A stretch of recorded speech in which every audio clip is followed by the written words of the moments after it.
அனைவருக்கும் வணக்கம். என் பெயர் அக்ஷரா. நான் Holy Cross convent matriculation higher secondary school தேவர்ஷோலாவில் 4ஆம் வகுப்பு படிக்கிறேன்.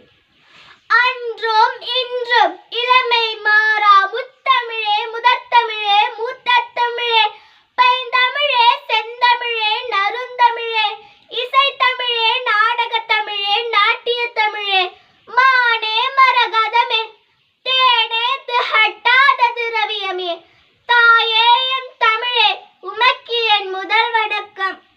உங்கள் சான்ற ஒவ்வொருவருக்கும் என் மறுவணக்கம்.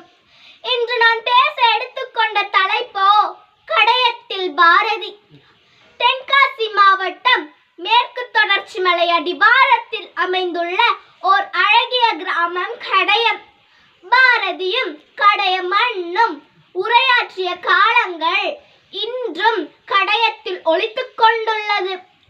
எட்டயபுரத்தின் நாயகன், கடையத்தின் மருமகன் மகாகவி சுப்பிரமணிய பாரதியார். அவர் நினைவால் இன்றும் கடையத்தில் சத்ரபாரதி மேல்நிலைப்பள்ளி, சத்ரபாரதி தொடக்கப்பள்ளி, சத்ரபாரதி உயர்நிலைப்பள்ளி, சத்ரபாரதி திருமண மண்டபம் போன்ற அவர் பெயர்களால் பல்வேறு நலப்பணிகள் நடைபெற்றுக் கொண்டுள்ளன.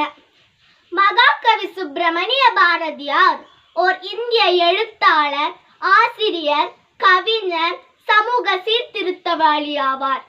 அவர் கடையத்தில் சுமார் 2 ஆண்டுகள் வசித்து வந்தார். அவர் அங்கு கடின வாழ்க்கையை அனுபவித்தார். அவர் அங்கு இருந்த பொழுது நடந்த சில சம்பவங்கள். மகாகவி பாரதியார் அங்கு இருந்த பொழுதே சுதேசிமித்ரனுக்கு கட்டுரை எழுதி வந்தார். கலாநிலையம் என்ற அமைப்பை நிறுவி அதன் வாயிலாக தமிழ் பணிபூரியத்தினை விடுப்பினார். மகாகவி பாரதியார் தனது வாழ்நாளில் நிம்மதியின்றி வாழ்ந்தாலும் காக்கை குருவிகளை தனது உறவாக்கி தனக்கு தானே நிம்மதி தேடி வாழ்ந்துள்ளார். பல பள்ளிகளும் அறக்கட்டளைகளும் திருமண மண்டபங்களும் தாங்கி நிற்பதே அவரின் புகழுக்கு சாட்சியாகும் என்று கூறி வாய்ப்புக்கு நன்றி கூறி விடை பெறுகிறேன். நன்றி, வணக்கம்.